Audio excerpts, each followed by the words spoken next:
សួស្តីបងប្អូនអ្នកគ្នារបៀបយករូបសន្លឹកធ្វើជាវីដេអូបងប្អូនធ្វើជាវីដេអូ AI បងប្អូនណាដែលចេះធ្វើបងប្អូនអាចទស្សនាវីដេអូនេះបាទ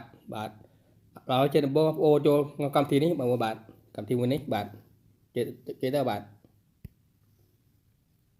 នេះកម្មវិធីនេះបងប្អូនបាទនេះកម្មវិធីក្រកបាទហើយបងប្អូនជួយទៅបាទដើម្បីបានវីដេអូបងប្អូនបាទគឺយើងមិនមែនយកវីដេអូទេបងប្អូនបាទគឺយើងយករូបសន្លឹកបាទមកធ្វើជាវីដេអូបាទឥឡូវនេះចុចនេះទៅបាទនេះបាទ create video នេះបាទហើយកម្មវិធីនេះបងប្អូន download មកបងប្អូនភ្ជាប់ជាមួយនឹង Gmail បងប្អូនបាទហើយបងប្អូននឹងប្រើប្រាស់បានបងប្អូនបាទឥឡូវចុចទៅបាទ create បាទ create video បាទ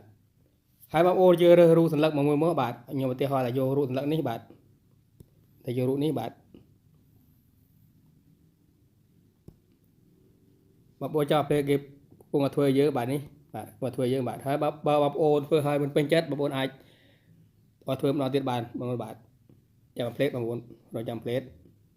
នៅលើសេវាបងប្អូនលឿនឬយឺតបងប្អូនបាទនៅលើខ្ញុំដូចរ៉េប slow បងប្អូនបាទចាំផ្លេតបងប្អូនបាទដល់នេះបានហើយបងប្អូនខ្ញុំសុំបិទសលេងបន្តិចបងប្អូនបាទគឺរំខានបាទឃើញទេបងប្អូនបាទបើបងប្អូនពេញចិត្តបងប្អូនអាច